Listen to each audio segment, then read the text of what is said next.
SJC-11940, James R. DeGiacomo, trustee, v. the City of Quincy, and another.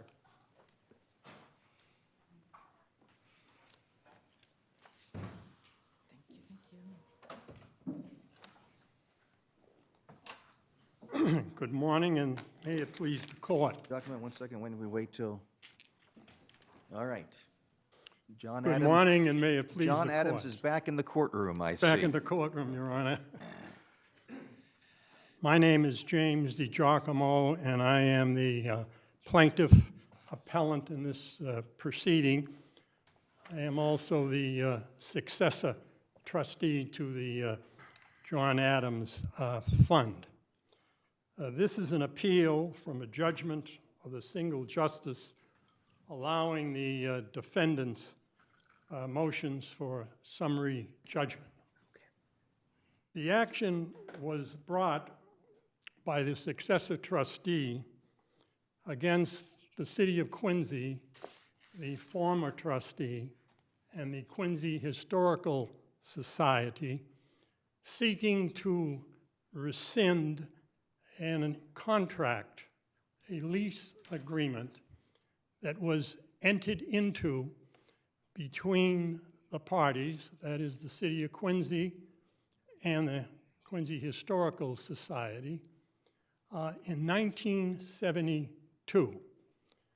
It was a lease agreement for a principal asset of the trust known as the Adams Academy. The lease was for nominal consideration. It was for a 50-year period, and the rental was $100 a month. Prior to the lease being executed between the parties, the former trustee, who I might say was removed in an action brought in 2007, the former trustee, the City of Quincy, applied for a petition for instructions seeking authority to enter into the lease agreement. The petition was filed. The Attorney General was named as a party to the petition, and the Attorney General approved the lease going forward, as did this court. Those are established facts.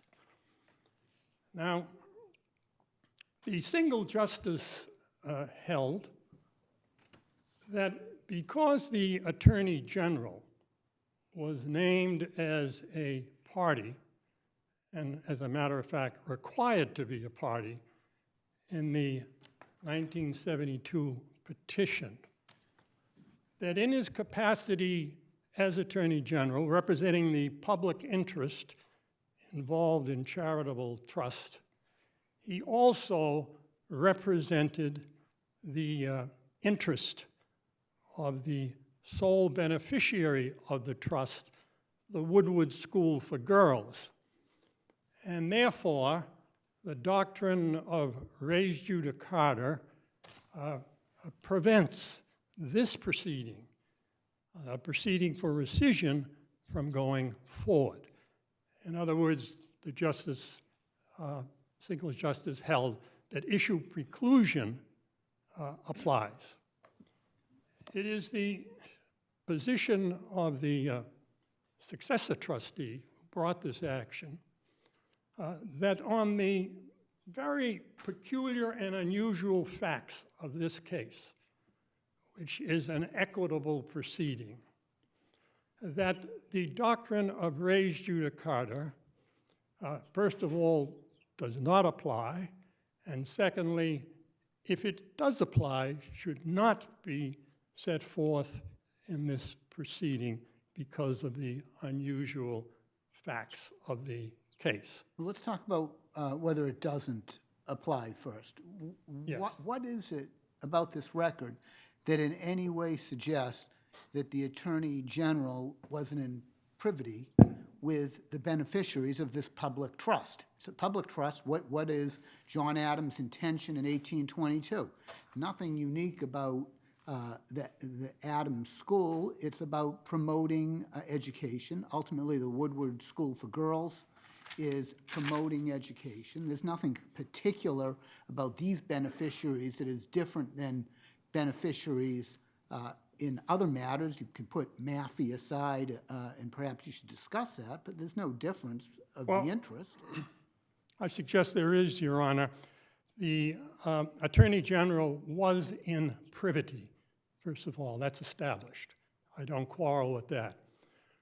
What I do say is that there is an accepted and well-established exception to the rule of the Attorney General and a charitable trust representing the interest of beneficiaries who have a special interest, and those are words of art that are used, a special interest in the trust.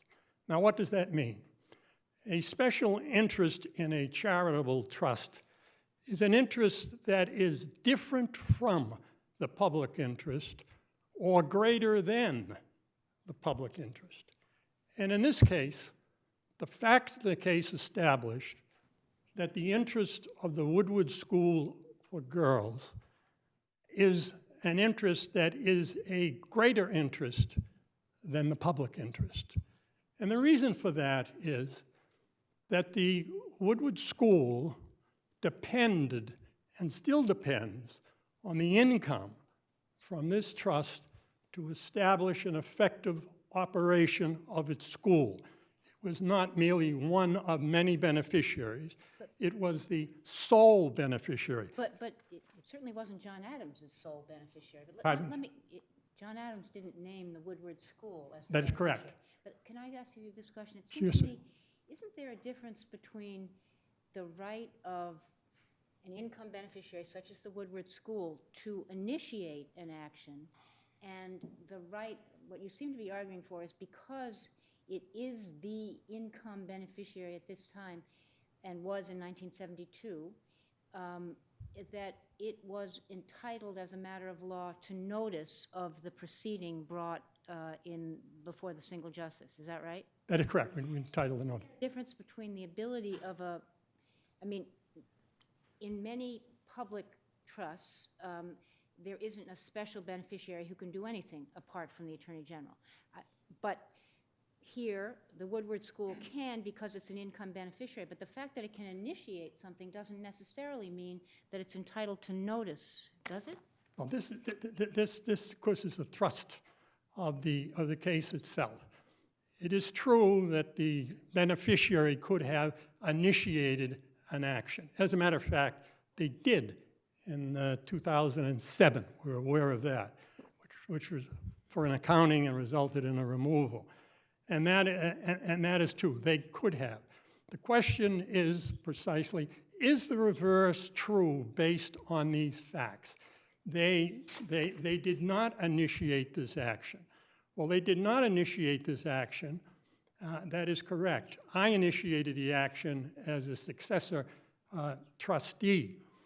But they were, or should have been, purely from an equitable proceeding, as well as a legal, entitled to notice of the proceeding that was brought by the trustee who was in breach of its fiduciary duties. You say that they were entitled to it as a matter of law, and what would be that law? Well, I say entitled to a matter of law because of the very special interest that they held. But if they did not, if I'm wrong on that point, purely on equitable principles, here is a beneficiary that depends, a single beneficiary, and as a matter of fact, this court has defined the beneficiary as a beneficiary of the current income, of the future income, perpetually. Their dependence on this trust, at least under any rule of equity and fairness, would have required their trustee, the city of Quincy, to give notice or tell them, we are seeking to lease the principal asset of this trust. Let's say that's absolutely true. Everything that you just said is true, and of course, the position of the appellee is that they did have notice as early as 1975. But put that issue for a moment to the side. Let's say that they should have had notice. I'm still not understanding why it is that the Woodward School has an interest that's different than the public, that can't be represented by the Attorney General. And you read the briefs and distinguishing Maffei and distinguishing the In re Boston Regional Medical case. Right, and I again emphasize that in my judgment, the Woodward School was a beneficiary that was solely dependent, and the only beneficiary, on this income from this trust in order to operate the school. That removes it from a class of beneficiaries that is typical in a charitable trust. That's the answer that I have, Your Honor, in looking at it. And not only depending on the financial income from it, but the trustee was aware of it. The school became a beneficiary in 1953 because the school, it needed funds. It was ready to close. All through the 60s, the school was having financial difficulties, needed extra income. Their trustee was aware of this, never spoke to them, never informed them, all breaches of fiduciary duty. And then brings a petition without letting them know that that this is taking place and that they may have an interest in this. What they can do with the interest is another issue. Let me ask you about that. Suppose they had gotten notice. Would they have a right to intervene? They could have petitioned to intervene, but the court could have denied the intervention. I understand that, but they could have made their views known as to why they wanted to intervene. And I think that's important. Didn't the SJC in 1972 certainly know of the school's interest? Pardon? Didn't the SJC in 1972 certainly have known of the school's interest? The school, did the trustee have notice? No, the SJC. The matter went before the court and approved In the 72. lease, and approved the lease. There are no court records at all, other than the petition and the decree. But doesn't it mention, don't the papers that presumably, it was before the single justice, right? The single justice, right. So don't the papers mention the Woodward School as the beneficiary? In the petition, the 72 petition, there is a reference, there's an allegation made that the beneficiary is the beneficiary as designated in a case before the court. Nowhere was the Woodward School mentioned by name. Nowhere at all. But again, I emphasize that this is a trustee, the city is a trustee who is, at this time, in breach of its fiduciary duties to a beneficiary. Can we inquire about that? Because Justice Spina, as the single justice, said that the probate and family court judge was wrong in saying that there was a breach of the duty of loyalty. I know it was not necessary for the purpose of the opinion, but he said that it was wrong and that there was all sorts of reasons, perhaps, and why it is that there would have been an agreement with the Quincy Historical Society because the building was, from the perspective of the city, falling apart. All right. We disagree with that. I understand that, and this is what the single justice said, and I read. Did the city breach its fiduciary duty of loyalty as trustee to the fund when it sought the approval of the court in 1972 to execute the lease with the society? If it did, then rescission and damages may be appropriate.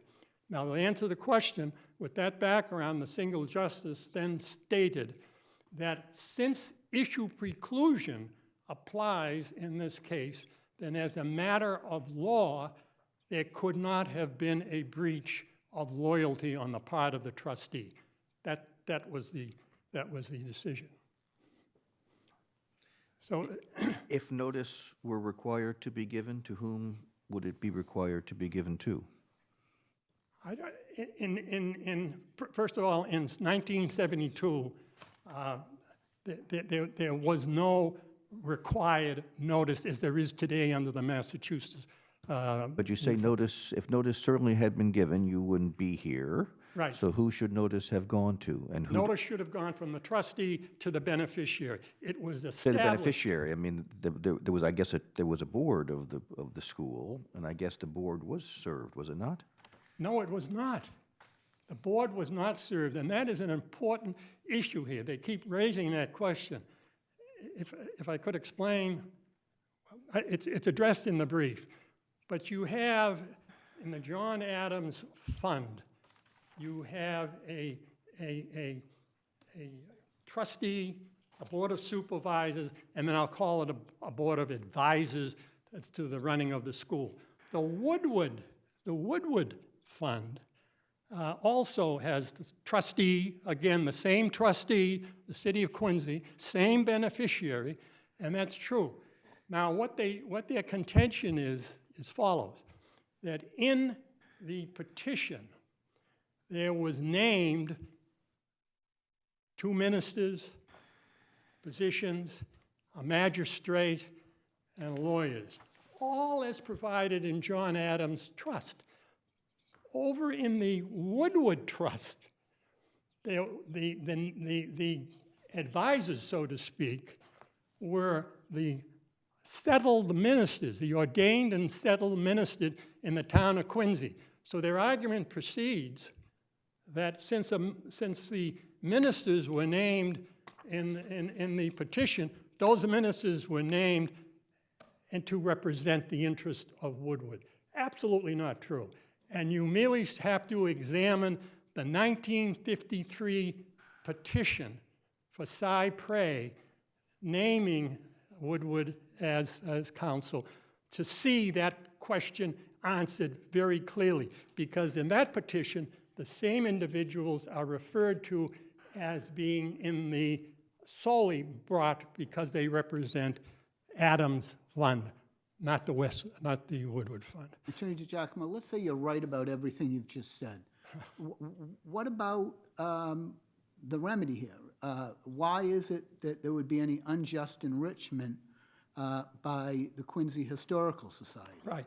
And in our brief, and I know my time is up here, but our position is that the facts in this case show that the Quincy Historical Society did not negotiate in good faith with the city of Quincy in handling it. In other words, it was not a good faith negotiation. The object here was to end up with the Historical Society being substituted as the beneficiary of the Adams Trust. They're about ready to close because of financial problems. Likewise, there is talk and evidence of exchanging parcels of land with the trustee, of horse trading, and so forth. These are facts which have been established. They disagree. I accept that. We're looking for a hearing. This is a summary judgment at this point. Now, again, I emphasize, and I'll quote President Adams, facts are stubborn things, and indeed they are. And in this case, the facts support the successor trustee being entitled to a hearing on the basis of an unjust enrichment. All right, thank you. Thank you. Mr. Timmons, good morning. Chief Justice Gantz, honorable justices, good morning. My name is James Timmons, and I represent the city of Quincy. Because I acknowledge the trustee's completely accurate quote of John Adams about facts, I am going to direct my argument to the law in this matter and follow Justice Spina's analysis.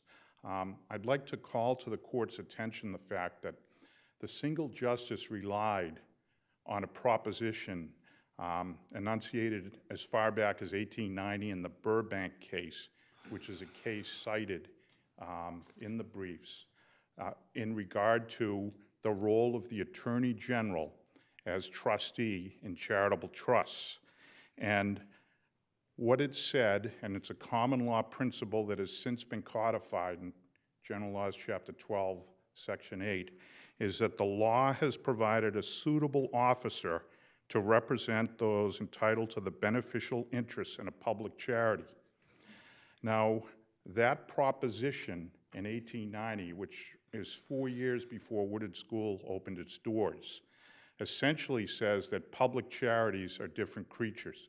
And I do understand from the colloquy during the appellant's argument that the court's well aware of that fact, and that what is at issue is when a distinct interest may exist, how that is treated.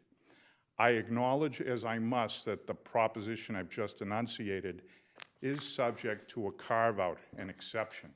But that exception has been very narrowly applied in this court. Can you distinguish this A party situation? must show, Go ahead, please. Beg your pardon? No, please finish the standard you were going to thank enunciate, you, then I'll ask my sorry, Your Honor. question. A party must show an interest distinct from the public interest. That's what the party must show.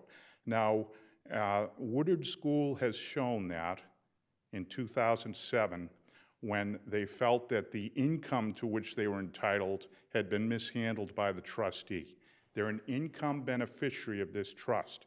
And Justice Bodsford raised an interesting point when she distinguished the fact that this is the Adams Temple and School Trust, which comes with it certain obligations, which included the management of this building, this structure, the Adams Academy. We refer to it generically. At the point in time when the petition was submitted to this court in 1970, there were problems with that building. There were problems with the maintenance of that building. And that is why the petition was filed with this court for instruction, trying to enter into a lease to have a party take over and essentially take on the burden of maintenance. Well, what occurred at that time was an issue that Justice Bodsford and this court will address, I'm sure, in its decision. Quincy was bringing a case that would cause Woodard School to have to answer to the claim. And that is not one of the carve-outs or distinctions to the common law principle that the Attorney General represents charitable trusts. The Dillaway case in 1926 specifically addresses that, and I cite in my brief the fact that in Dillaway, the court said that a public charity should not be required to answer to a complaint. The single justice he was more dismissive on that point and just indicated that there is no exception to the rule in regard to charitable trusts when it comes to defending claims. And in 1971, Woodward School would have been answering the claim as a defendant. At that point in time, the Attorney General was named, and properly so. The Attorney General was present to analyze whether the proposition of the lease was fair to the parties involved, and the Attorney General had a statutory obligation at that time to make certain that this public charitable trust was not being violated by the lease. And that determination was made at that time. Is it analogous to a conclusive presumption, or can you go underneath and see what was really going on in 1972? So, in other words, were the Quincy Historical Society and the City of Quincy engaging in some sort of a deal so that it would benefit the Historical Society? We've got a disaster going on with the condition of the building, and was the Attorney General really aware of all of these issues? Were these issues brought up in 1972 to the single justice, or is it just a conclusive presumption, since the Attorney General is named, that the charity is protected? Well, Justice Spina used the terminology necessarily addressed, I believe, is how he concluded that. The trustee states in his brief at page 15, and it's absolutely correct, there is no developed record as to, or existing, I should say, as to what went on in 1971, 72. But we presume, as we must, that the Supreme Judicial Court and the Office of the Attorney General both fulfilled their obligations. And based on that presumption, as Justice Spina said, Quincy and the Historical Society did not do anything that was in breach of its fiduciary obligations because Quincy brought the matter forward, unlike some of the other issues that arose in the 2007 case, where Quincy acted independently as a somewhat indolent trustee. In this particular matter, Quincy came forward to the court, said this is what we want to do, sought instruction and approval, and brought the Attorney General in under its statutory role. All right, thank you. All right, thank you.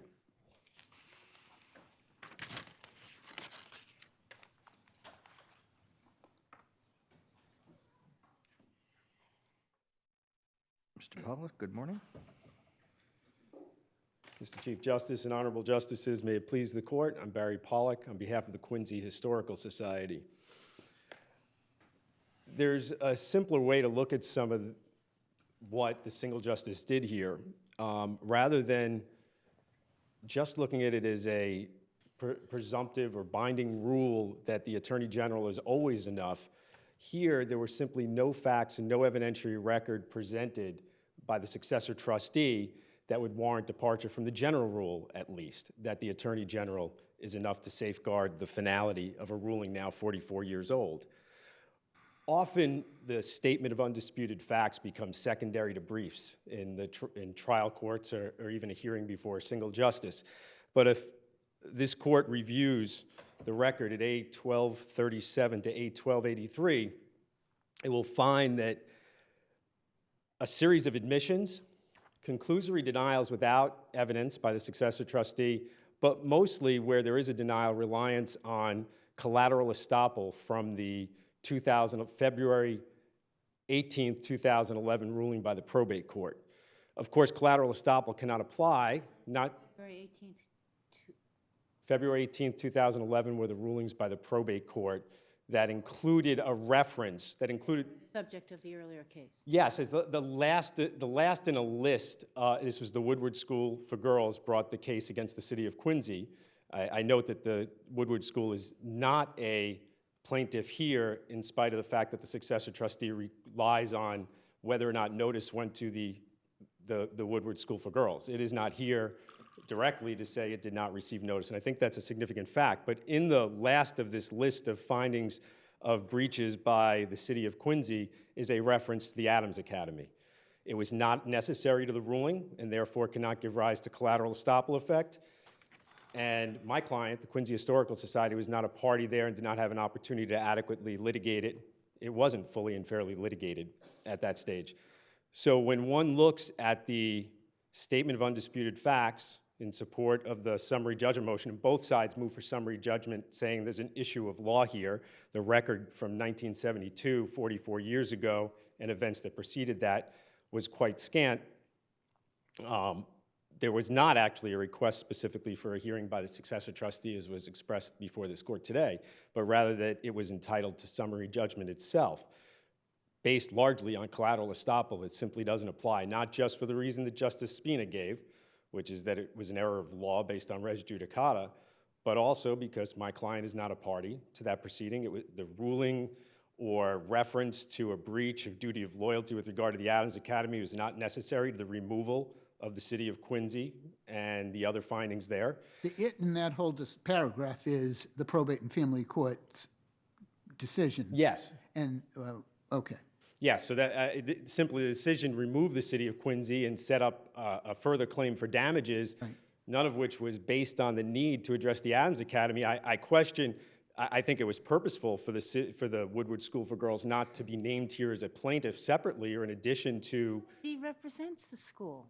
Trustee represents the fund, which indirectly or directly benefits the school. But the school had brought its own claims for breach of fiduciary duty against the city of Quincy and did not include the damages that they seek now from... Because it had a different trustee. Well, not in 2007, I had a different trustee, but it brought a set of claims against the city of Quincy. Yes, For well, it would breach be of- hard to have the trustee the city of Quincy bring a case against the city of Quincy. Oh, I understand that. What I'm saying is the School for Girls actually sued the city of Quincy at that time and could have included in the damages it sought, damages for the Adams Academy as it proceeded to generate some references in the February 18, 2011 opinion regarding the Adams Academy, but it did not. And I think there's a line that's being walked here, because as on page 39 of appellant's brief, when it refers to an egregious breach of fiduciary duty by the city of Quincy, the instrument by John Adams, by which President Adams, by which the property was donated or gifted, specifically allowed or required a reversion upon a finding of gross corruption, mismanagement, a knowing waste, or notorious negligence. The reference to an egregious breach of fiduciary duty would suggest that the eldest living descendant of President Adams would be an equally necessary party, at least to that, in what's being sought here, to that of the Woodward School for Girls in the 1972 proceeding, because the extent that the successor trustee is trying to establish egregious breaches of fiduciary duty, it would seem that the Woodward School for Girls would be losing out. And I would point the court to A1231 of the record, which includes the letter from counsel in the record before the single justice, explaining its rights and its interest in this and its desire that there not be litigation, because as a fundamental matter here, the lease on page 820 of the record gave the Quincy Historical Society a limited use of this property, consistent with the wishes of the donor. And that's something that hasn't been uttered yet today, but that a trustee has to consider the interest of the donor. And that's where the Attorney General really does fit in full sync with the public interest here, because this is unlike the monetary investments that were before this court previously, where, of course, when there's money involved, there should be prudent investments, and whatever results from that may make sense in order to make sure that a trustee fulfills the mission. But here we have a property that was supposed to be used for educational purposes. And this is a whole that follows through not only in the primary arguments, the res judicata issue, but also our alternative grounds on which we'd ask this court to affirm Justice Spina, which is that the Quincy Historical Society was allowed to operate a museum, a library, educational facility on that property. It was not allowed to conduct a commercial venture. It was not allowed to open a pancake house. And I refer to that because in the record, there's a reference to, at the time of the lease, the one offer for the property was a $140,000 offer by the owner of Bickford's to open up a pancake house It's there. the parking revenue, doesn't it? In more recent years, yes, but to the extent that's not an argument for rescission in 1972, and the relief here that's requested by the successor trustee is not some right to a piece of that revenue. It's for rescission before that ever existed. It's for rescission in 1972, based on what existed there. This would be like an insurance company saying, I sold you a 50-year life insurance policy, 45 years are up, you're now in your 80s, this isn't a good bargain for me. That's just not a grounds on which to look back and say there should be rescission 44 years, based on something that happened 44 years ago. I would add that at the time in 1972, and this is why I say the statement of undisputed facts is so important here, because what's admitted is fatal to the successor trustee's claims, as opposed to the assertions of something untoward, which is not based on evidence. Paragraph 21 on page A1246, the city of Quincy had spent between 1953 and 1972 $128,507 on maintenance for that property, admitted by the successor trustee. Facts are stubborn things, but if we get to the issue of whether this was a fair deal or not, then we're going to have an evidentiary hearing. Do you agree? Because since there's a different point of view as to whether or not this was a fair or an unfair deal. Not when the only evidence in the record shows that it was fair. The only admissible evidence shows it was fair, and there are suggestions being made that it's now worth $1.8 million on the assessor's, based on a modern assessment. But when one looks then, the only evidence, actual evidence in the record at the summary judgment stage, was that it was at that time valued at $124,000 for the property, $28,000 for the building. This is in paragraph 27, admitted on page A1249. An offer is coming in for $140,000. The rental that was being obtained by high schools and libraries were commensurate with what the Quincy Historical Society ended up paying, and that was for decades, except, It's still yellow. Except that the Quincy Historical Society undertook maintenance. And recall, we have a counterclaim in the event of rescission. It's a conditional counterclaim. But the Quincy Historical Society put in the upper 6 figures in maintenance into this building. The city of Quincy, admitted fact in the statement of material facts, is that the city of Quincy was looking to save what was draining funds from the beneficiary at the time. Yes, but the value of a long-term lease is not necessarily an agreed-upon fact, is it? And this is a Well- long-term lease. It's not a question of, what might have been a good value for 1 year or 3 years or 5 years. Isn't there a difference in how you would evaluate the Well, long-term lease? I don't think there's any evidence in the record that would suggest you could value this lease based on its normal commercial exploitation when it's only provided for limited uses such as museums, libraries, and Why educational would we be facilities. limited to the summary judgment record if it went back for a hearing? Well, we're reviewing whether the summary judgment record supports Justice Spina's conclusions, and it does, and there were not facts from which to support the motion for summary judgment by the successor trustee. But you could deny summary judgment if you don't think that the record is adequate to allow it. But there were sufficient facts to allow it for the Quincy Historical Society, and I'd say for both respondents, but no facts placed in the record sufficient to withstand the summary judgment motion. I have a question relating to history that has nothing to do with the merits of what you're talking about. How does one go about finding John Adams' eldest surviving relative to be a party to these proceedings? I mean, do they want to be involved in this? Did you have Well, to drag him or her kicking and screaming? What we know, 8/12/31 in the record is a letter from the attorneys for Peter Boylston Adams as the representative. This is the way it's phrased, as the representative of the eldest descendant of President Adams, explaining that based on the findings that had been made to date, it would, and the theory of this case, if the successor trustee were to succeed, that the rental of the Adams Academy was a waste, which it was not, because it took into account what President Adams wanted, which was an educational type facility.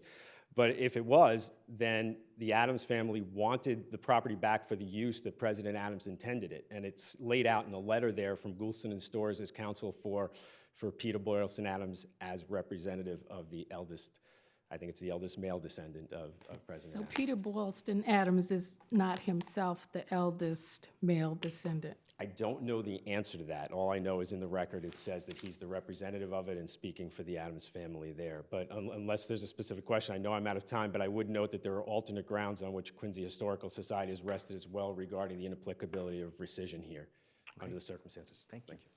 And we'll take our morning break. All right.